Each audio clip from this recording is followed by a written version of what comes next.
Salam sejahtera dan salam damai, kembali lagi bersama saya di saluran Smart Urban Channel. Saya lebih fikirkan masa depan, sebab itu dapat sahaja bayaran saya tidak suka keluar membeli belah dan tak suka nak beli barangan berjenama apatah lagi alat solek mencecah ribuan ringgit. Itu kata-kata seniwati filem Melayu, Atijah Tan 61, semasa menceritakan pengalaman hidupnya sejak zaman muda. Katanya, dia lebih gemar membeli buku dan koleksi motivasi semasa berkecimpung dalam dunia lakonan sejak zaman 1980-an kerana tidak suka membazir dengan perkara tidak penting. Kongsinya, wang simpanan yang diperoleh hasil titik peluh beriakun akan digunakan membeli tanah kerana sedar nilai aset tersebut pada masa depan. Buktinya, sekarang Atijah yang mesra disapa Mak Ngam mempunyai rumah sendiri di Gunung Rapat, Ipoh dan tinggal bersama suami, anak dan cucu. Berkongsi lanjut pengalaman menerima bayaran ketika zaman sitkom Pimai Tantu, Mak Ngah terlalu merindui suasana kerja produksi pengarah, Othman Hafsham yang diibaratkan seperti sebuah keluarga besar sejak zaman 1980-an lagi. Bayangkan berbelas tahun berlakon tanpa kontrak tetapi kami semua tidak pernah ada masalah bayaran. Othman tidak pernah berhutang dengan kami, habis berlakon terus dibayar. Kami akan dibayar setiap minggu dan berbaris seperti terima gaji. Zaman itu terima cek dan merupakan pengalaman yang sangat indah. Othman ni adalah pengarah yang sangat baik dan seorang yang jujur. Kebajikan pelakon sangat dijaga termasuklah makan secara buffet, studio di Kota Kemuning ada pendingin hawa serta layanan terbaik. Sebab itu, saya sayang sangat pengarah seperti dia, kongsinya. Menyentuh bayaran diterima ketika zaman tersebut, Mak Ngah yang lahir pada 1961 berkata, dia menerima bayaran yang agak lumayan walaupun hanya sebagai watak pembantu. Kalau tak silap saya dapat RM800 bagi sebuah episod. Berlakon hanya setengah jam sahaja dan campur iklan semua mungkin dalam 20 minit sahaja. Zaman itu kira berduit sebab harga barang pun terlalu berbeza dengan sekarang. Apatah lagi, setiap minggu ada rakaman, kadang-kadang duit pun tak sempat habis belum ditambah dengan persembahan pada setiap minggu sebab ada bayaran lain diberikan, katanya. PI Tantu dah jadi DAR4H daging. Menceritakan pengalaman menyertai keluarga sitkom Pimai Tantu yang popular sekitar 1980 hingga 1990-an, Mak Ngah berkata, dia berasa bertuah kerana dipertemukan dengan semua pelakon yang ibarat seperti sebuah keluarga sehingga hari ini. Katanya, hubungan mereka terlalu istimewa sehingga sukar diungkap melalui kata-kata kerana betapa eratnya hubungan sejak dahulu. Kongsinya, sepanjang berlakon di set tidak pernah terlintas mahu pun terdetik untuk overshadow pelakon lain kerana masing-masing memainkan peranan untuk menaikkan antara satu sama lain. Kami semua sangat jujur dalam bekerja dan saya rasa satu rahmat dari Allah Subhanahu Wa Taala kerana mengurniakan keluarga Pimai Tantu. Arwah Pak Uda Zami Ismail banyak menaikkan nama saya dalam sitkom komedi ini. Istilah ayang, anja semuanya adalah idea dia. Rakan-rakan yang lain sangat memberikan kerjasama.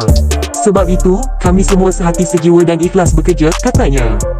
Atijah memainkan peranan sebagai Mak Ngah iaitu merupakan peniaga warung di flat Seriwani.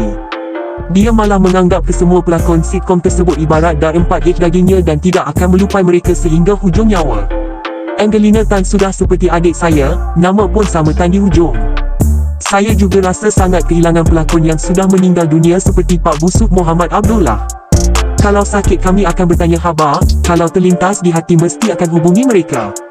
Sabri Yunus juga berusaha kumpulkan kami semua untuk mengeratkan lagi hubungan menerusi drama Bukan Pimai yang ditayangkan di Australia, katanya.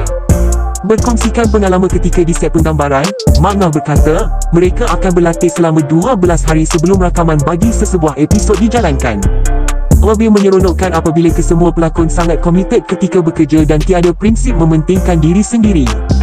Barisan pelakon sitkom tersebut, kongsinya, memiliki semangat kerjasama yang sangat kuat ketika di set penggambaran dan tidak pernah terlintas untuk membayangi pelakon lain. Masing-masing akan memberi ketika rakaman diadakan. Saya masih ingat babak ketika selebriti undangan, Allahi-4 Datuk Sharifah Aini datang ke set. Masa itu, memang tidak boleh tahan gelak dan saya terpaksa ketawa di bawah meja. Arwah pula memang sangat memberi dan sangat sempoi di set serta adlib yang kami buat sangat menjadi. Kami juga sudah tahu untuk memberi isyarat giliran antara satu sama lain. Bayangkan pengarah ketika itu, Othman Hafsham pun tak tahan gelak. Kami tak boleh hentikan rakaman masa itu sebab mempunyai penonton di studio, katanya. Sehingga sekarang, katanya, Sabri Yunus tetap memanggil dirinya berlakon sekiranya dirasakan mempunyai watak-watak bersesuaian. Mesti dia terlintas hendak ambil saya seperti filem buntat. Sebab, dia tahu kemampuan saya serta komited ketika bekerja, katanya. Menurutnya, dia juga pernah beri-ikon sitcom lain, namun situasinya tidak sama seperti hubungan dalam keluarga Pimai-Pimai Tangtu yang diibaratkan seperti adik-beradik. Sejak berkecimpung dalam dunia seni, Mak Ngah bukan seorang yang mengejar lensa populariti kerana dia bermula dari teater sejak zaman kumpulan KTU. Katanya, waktu itu dia sempat berguru dengan kumpulan Kopratasa sebelum menyertai teater di Dewan Bahasa dan Pustaka, DBP. Ketika itulah, dia mula kenal dan rapat dengan Sabri dan Wan Maimunah kerana setiap bulan DBP mengadakan persembahan teater. Atijah akui sudah melakonkan puluhan teater sebelum menjejak masuk ke industri perfilman kerana berhasrat mempelajari lebih mendalam teknik melakukan sesuatu persembahan lakonan yang efisien. Selepas aktif di teater baru saya mendapat tawaran pertama berlakon drama televisyen di TV3, Rumah Kedai, 1988. Waktu itu, Sabariah Hitam mencadangkan nama saya semasa TV3 di Jalan Riung, Bangsa. Dulu tak banyak platform hendak belajar berlakon kerana banyak bergantung kepada persembahan teater, katanya. Siri drama televisian Rumah Kedai bersiaran sebanyak 180 episod dalam 6 musim selama 5 tahun di TV3. Menerusi siri drama itu, Atijah memegang peranan sebagai Hafsah dan seterusnya membuat kemunculan sulung di layar perak pada 1996 menerusi peranan sebagai orang gaji dalam filem Yas, Tuan. Arahan sutradara, Nikmat Zilni Hassan. Atijah meraih pengiktirafan yang meluas menerusi filem Embun, 2002, yang melayakkan dirinya menerima anugerah pelakon pembantu wanita terbaik di Festival Filem Asia Pasifik ke-46 di Korea Selatan. Selain itu juga, dia pernah menerima 2 pencalonan di Festival Filem Malaysia serta 5 di anugerah bintang popular berita harian. Atijah yang memulakan karier ke dalam bidang seni ketika berumur sekitar 27 tahun sudah membintangi lebih 40 filem termasuk yang terakhir 3 Janda Meyawan Dunia. Selain gelaran Mak Ngah, Atijah juga mula disapa sebagai Mak Jah menerusi saluran Y0 untuk milik keluarga iaitu Andre Brothers Pictures. Antara filem pendek pernah dihasilkan berjudul Loceng menampilkan mereka sekeluarga. Darah seninya mengalir deras dalam tubuh 2 anak lelakinya, Pierre Andre dan Mikhail Andre. Selain itu, katanya, terdapat segmen penceritaan kisah seram dan makan-makan yang mempunyai peminat tersendiri termasuk dari Brunei. Seronok bila baca maklum balas penonton sehingga melekat watak Mak Jah. Jadi, kalau orang panggil Mak Jah, saya tahu dia tonton YouTube dan mengikuti saluran kami anak beranak. Saya cuba mencipta nama di Y0 untuk sebab saluran yang lebih dekat dengan audiens. Dalam masa sama, saya juga sudah memperlahankan lakonan kerana medium ini lebih santai berbanding di set penggambaran yang lebih banyak tekanan, katanya. Menurut Mak Ngah, mereka sekeluarga sangat komited dengan saluran yang sudah mempunyai 261,000 pengikut dengan menyediakan sebuah bilik di rumah sebagai studio rakaman bagi platform digital itu.